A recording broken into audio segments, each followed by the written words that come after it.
প্রতি মঙ্গলবারে সংসারের মঙ্গল কামনায় এবং নিজের মঙ্গল কামনায় আমরা হনুমান চল্লিশা পাঠ করতে পারি এবং তাতে অবশ্যই মনের জোর তো বাড়বেই এবং তার সাথে কিছু এমন কোনো অনুভূতি আপনি অনুভব করবেন যে অনুভূতি আগে কখনো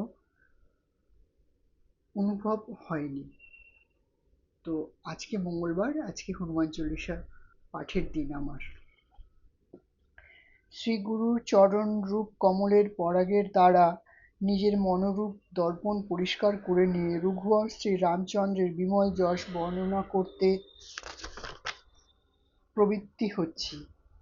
শ্রীরামের এই কীর্তিগাথা ধর্ম, অর্থ, কাম এবং মোক্ষ এই চতুর্বিধ পুরুষার্থই প্রদান করে, কিন্তু আমি যে নিতান্তই নির্বোধ তা বুঝে পবননন্দন হনুমানকে স্মরণ করছি। প্রভু, আপনি কৃপা করে আমার সেই ক্ষমতা, বুদ্ধি এবং বিদ্যা দান করুন। আমার সর্বপ্রকার ক্লেশ এবং তজ্জনিত বিকার সমূহ হরণ করুন। হে হনুমান, হে কপিশ্রেষ্ঠ, আপনার জয় হোক। জ্ঞান ও গুণের সাগর স্বরূপ আপনি, তিন ভুবনে উজ্জ্বল আপনার নাম। আপনি শ্রীরামের দূত, অতুলনীয় আপনার বল ও তেজ। অঞ্জনার পুত্র আপনি, পবন নন্দন নামে আপনি পরিচিত।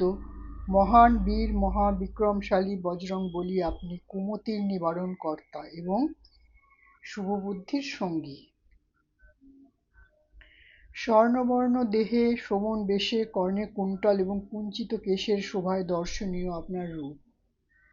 আপনার হস্তে বজ্র এবং ধ্বজা বিরাজিত, স্কন্ধে মুজাতৃণ্য নির্মিত উপবীত শোভমান।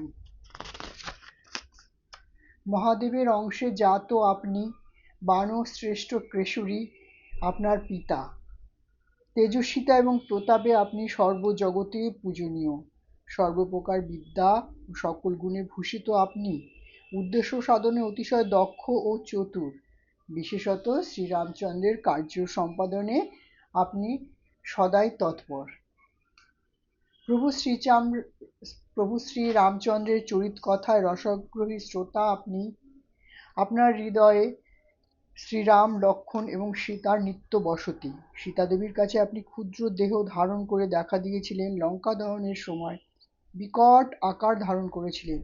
রাক্ষসদের সংহারকালে আপনার রূপ অতি ভয়ঙ্কর। এইভাবে রামচন্দ্রের কার্যোদ্ধারের জন্য আপনি বিভিন্ন সময় বিভিন্ন রূপ ধারণ করেছেন।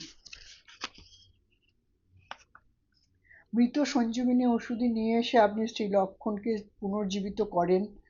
আপনার এই অসামান্য কর্মকুশলতার দর্শনে আনন্দচিত্ত শ্রীরাম প্রভু আপনাকে বক্ষে জড়িয়ে ধরেন। রঘুপতি আপনার অশেষ প্রশংসা করেন এবং বলেন, তুমি ভরতেরই মতো আমার পরম প্রিয় ভ্রাতা। আমি সহস্রে বদনে তোমার যশ কীর্তন করি। এই কথা বলে শ্রীরাম আপনাকে কণ্ঠলগ্ন করেন। ব্রহ্মাদি দেব শ্রেষ্ঠগণ, স্বয়ং দেবী সরস্বতী, সনকাদি মুনি চতুষ্টয়, অনন্ত নাগ, নারদ সহ অন্যান্য ঋষিবৃন্দ, যম, কুবেরাদি দিকপালগণ ও কবিশ্রেষ্ঠ তথা জ্ঞানীবৃন্দ আপনার মহিমা বর্ণনা করে উঠতে পারেন না। আপনি সুগ্রীবের সঙ্গে রামের মিলন ঘটিয়ে তাকে রাজপদে পুনঃপ্রতিষ্ঠিত করে তার পরম উপকার সাধন করেছেন। বিভীষণ আপনার পরামর্শ মেনেছিলেন এবং তার ফলে তিনি লঙ্কার অধীশ্বর হয়েছিলেন, একথা জগতের সকলেই জানে। সহস্র সহস্র যোজন দূরে অবস্থিত যে সূর্যদেব, তাকে আপনি মিষ্ট ফল জ্ঞানে ভক্ষণ করতে উদ্যত হয়েছিলেন। প্রভু শ্রী রামচন্দ্রের নামাঙ্কিত অঙ্গুরীয় মুখের মধ্যে নিয়ে আপনি সাগর লঙ্ঘন করে পরপারে গিয়েছিলেন। এতে আশ্চর্যের কিছু নেই, কারণ বাল্যকালেই আপনি এক লাফে সূর্যের সমীপে পৌঁছে গিয়েছিলেন। জগতে যত দুষ্কর কাজ সবই আপনার কৃপায় সহজসাধ্য হয়ে ওঠে। শ্রীরামের দ্বারা আপনি রক্ষক, আপনার অনুমতি ব্যতীত কেউ সেখানে প্রবেশ করিতে পারে না। অর্থাৎ আপনার কৃপা ব্যতীত ভগবান রামের প্রতি ভক্তি লাভ হয় না। যে আপনার শরণ নেয় সে সর্বসুখ লাভ করে। আপনি যাকে রক্ষা করেন কারো কাছ থেকে তার ভয় থাকে না। আপনার তেজ একমাত্র আপনি সংবরণ করতে পারেন, অন্য কেউ আপনার তেজ নিবারণ করতে পারে না। আপনার হুঙ্কার ত্রিভুবনে কম্পিত হয়। মহাবীর হনুমান নাম যেখানে উচ্চারিত হয়, ভূত পিশাচ আদি সে স্থানের নিকট আসতে পারে না। নিরন্তর হনুমানের নাম জপ করলে সর্বপ্রকার রোগ পীড়াদি বিনষ্ট হয়। সংকটে পতিত হলে শ্রী হনুমানের নাম মুখে কীর্তন, মনে তাকে স্মরণ এবং ক্রমশ তাকে ধ্যান করলে সেই সংকট থেকে তিনি মুক্ত করেন সংকটমোচন। তপস্বী শ্রীরাম সর্বজগতের প্রভু, সেই মহামহিমশীল শ্রীরামচন্দ্রের সকল গুরুতর কর্মসমূহের দায়িত্ব পালন আপনার পক্ষে সম্ভব হয়েছিল। সুতরাং যে কোনো মনোবাসা নিয়ে যে আপনার দ্বারস্থ হয় সেই অনন্ত জীবনের জন্য সেই ফললাভ করে, অর্থাৎ আপনার প্রদত্ত ফলসমূহ এক জীবনে ভোগ করলেই শেষ হয়ে যায় না। সর্বজগতে একথা প্রসিদ্ধ আছে যে 4 যুগেই আপনার প্রতাপ সমুজ্জ্বলভাবে বর্তমান। সাধু সজ্জনগণের আপনি রক্ষাকর্তা, অসুরদের বিনাশকারী এবং রামচন্দ্রের একমাত্র প্রিয় পাত্র।